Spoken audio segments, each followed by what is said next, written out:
अभी दिसंबर का महीना चल रहा है और इसी दौरान एक बेहद अहम चेतावनी सामने आई है। 1 जनवरी 2026 से पहले देश के हर नागरिक को 4 जरूरी काम पूरे करना अनिवार्य है। अगर ये काम नए साल की शुरुआत से पहले नहीं किए गए तो आगे चलकर कई तरह की परेशानियों का सामना करना पड़ सकता है। दिसंबर के करीब 2 हफ्ते पहले ही निकल चुके हैं, यानी अब हमारे पास सिर्फ 12 से 13 दिन का ही सीमित समय बचा है, जिसमें ये चारों महत्वपूर्ण काम निपटाना बेहद जरूरी हो गया है। सरकार की ओर से इन कामों को लेकर स्पष्ट घोषणा कर दी गई है। कौन सा काम कब तक करना है, उसकी अंतिम तारीख क्या है और अगर तय समय से चूक गए तो किस तरह का नुकसान हो सकता है। इन सभी सवालों के जवाब आपको आज के इस वीडियो में विस्तार से मिलने वाले हैं, इसीलिए वीडियो को अंत तक जरूर देखिए। दोस्तों, यह सच मान लीजिए कि अब यह आखिरी मौका है। अगर आपने तय समय में ये काम पूरे नहीं किए तो बाद में पछताना पड़ सकता है। चाहे आप आधार कार्ड धारक हों, बैंक से जुड़े हों, ITR फाइल करते हों या किसी भी तरह का सरकारी या वित्तीय काम करते हों, यह जानकारी हर किसी के लिए जरूरी है। लेकिन दोस्तों, उससे पहले अगर आप चैनल पर पहली बार आए हैं तो सब्सक्राइब जरूर कर लें और वीडियो को जितना हो सके शेयर करें ताकि बाकी लोगों तक भी यह महत्वपूर्ण जानकारी पहुंचे। तो चलिए अब जानते हैं विस्तार से। अब दोस्तों, दिसंबर 2025 साल का आखिरी महीना है और हर साल की तरह इस बार भी सरकार ने कुछ जरूरी डेडलाइन तय की है, लेकिन इस बार ये डेडलाइन सीधे आपकी जेब और आपके कामकाज को प्रभावित करती हैं। इसीलिए बेहतर यही है कि समय रहते इन्हें पूरा कर लिया जाए। अब बात करते हैं सबसे पहले काम की, जो आज के समय में हर व्यक्ति से सीधे तौर पर जुड़ा हुआ है, आधार और पैन कार्ड की लिंकिंग। दोस्तों, आज आधार कार्ड सिर्फ एक पहचान पत्र नहीं रह गया है, बल्कि यह हर सरकारी और बैंकिंग प्रक्रिया की मुख्य चाबी बन चुका है। बच्चे हों या बुजुर्ग, छात्र हों या नौकरी पेशा, आज हर किसी के लिए आधार कार्ड अनिवार्य हो गया है। बैंक अकाउंट खोलना हो, स्कूल या कॉलेज में एडमिशन कराना हो, कोई सरकारी फॉर्म भरना हो या फिर किसी योजना का लाभ लेना हो, हर जगह सबसे पहले आधार कार्ड ही मांगा जाता है। इसी वजह से सरकार ने आधार और पैन कार्ड को आपस में लिंक करना अनिवार्य कर दिया है और इसकी स्पष्ट अंतिम तारीख भी तय कर दी गई है। अगर आपका आधार कार्ड 1 अक्टूबर 2024 या उससे पहले बना हुआ है तो आपको उसे अपने पैन कार्ड से लिंक करना ही होगा। इसकी आखिरी तारीख 31 दिसंबर 2025 रखी गई है। इस तारीख के बाद अगर पैन आधार लिंक नहीं हुआ तो आपका पैन कार्ड निष्क्रिय किया जा सकता है। अब ध्यान देने वाली बात यह है कि पैन कार्ड निष्क्रिय होने का मतलब सिर्फ टैक्स से जुड़ी परेशानी नहीं है। इसका सीधा असर आपकी बैंकिंग सेवाओं, निवेश, demat account, share market transaction और यहाँ तक कि ITR फाइलिंग पर भी पड़ सकता है। कई मामलों में लोग यह गलती करते हैं कि आखिरी वक्त तक इंतजार करते हैं और बाद में उन्हें बड़ी दिक्कतों का सामना करना पड़ता है। अच्छी बात यह है कि आधार पैन लिंक करने की प्रक्रिया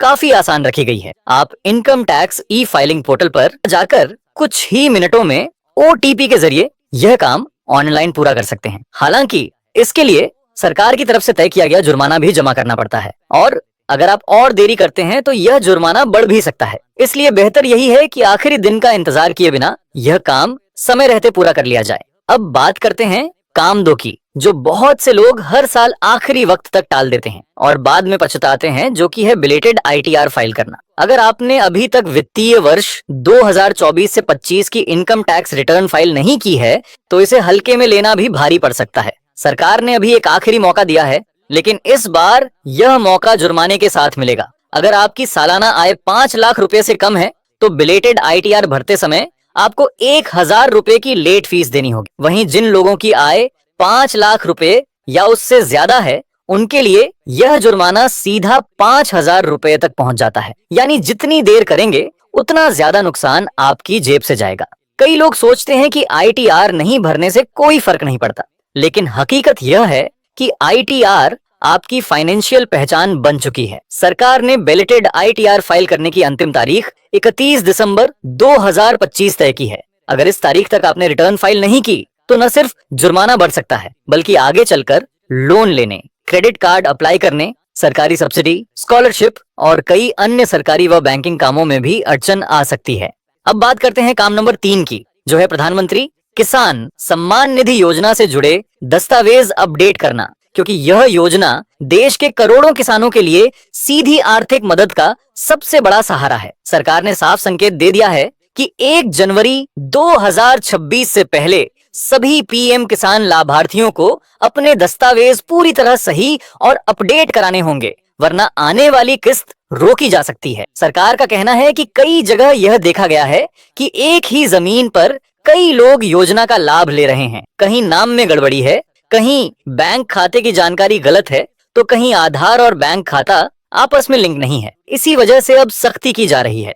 आने वाली किस्त से पहले यह जरूरी कर दिया गया है कि किसान का आधार कार्ड, बैंक खाता और जमीन से जुड़ा रिकॉर्ड तीनों आपस में पूरी तरह मेल खाते हों। अगर आपके जमीन के कागजात अपडेट नहीं है, नाम की स्पेलिंग में अंतर है, पिता के नाम में गलती है या बैंक खाता आधार से लिंक नहीं है, तो आपकी अगली किस्त अस्थायी रूप से रोक दी जा सकती है। सरकार का साफ कहना है कि जो किसान समय रहते अपने दस्तावेज सही करवा लेंगे, उन्हें बिना किसी रुकावट के सालाना मिलने वाली सहायता मिलती रहेगी। लेकिन जो लोग लापरवाही करेंगे, उन्हें बाद में दफ्तरों के चक्कर काटने पड़ सकते हैं। अब बात करते हैं चौथे जरूरी काम की, राशन कार्ड को आधार से लिंक करके ई-केवाईसी पूरा कराने की, क्योंकि यह काम 31 दिसंबर से पहले कराना अनिवार्य कर दिया गया है। सरकार ने साफ कर दिया है कि जिन लाभार्थियों ने समय रहते राशन आधार ई-केवाईसी नहीं करवाई, उनके कई बड़े सरकारी लाभ रोक दिए जा सकते हैं। अगर आपकी ई-केवाईसी पूरी नहीं हुई, तो आपको मिलने वाला फ्री राशन, फ्री या सब्सिडी वाला एलपीजी गैस सिलेंडर, मुफ्त इलाज की सुविधा,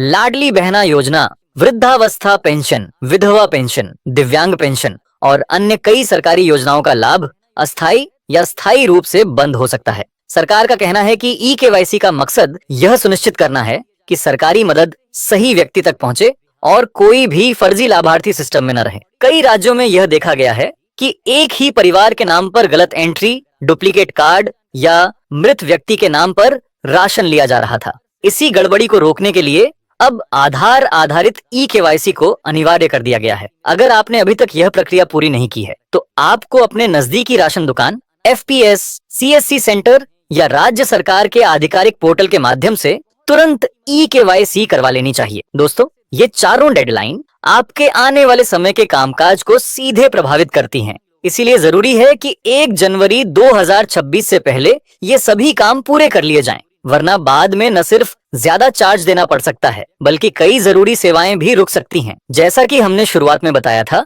जुर्माना 1000 रुपए से लेकर इससे भी ज्यादा हो सकता है। उम्मीद करता हूं कि यह जानकारी आपके लिए उपयोगी रही होगी। अगर आपके मन में कोई सवाल है तो कमेंट में जरूर पूछिए और यह भी बताइए कि आपको यह वीडियो कैसी लगी और अगली वीडियो आप किस विषय पर देखना चाहेंगे। अपनी प्रतिक्रिया कमेंट्स में जरूर लिखें।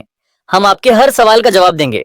आपके सभी सवालों के जवाब दिए जाएंगे। और हाँ, अगर आपने अभी तक वीडियो को लाइक नहीं किया है तो लाइक जरूर करें, शेयर करें और चैनल को सब्सक्राइब करना न भूलें। मिलते हैं अगली वीडियो में, तब तक के लिए धन्यवाद।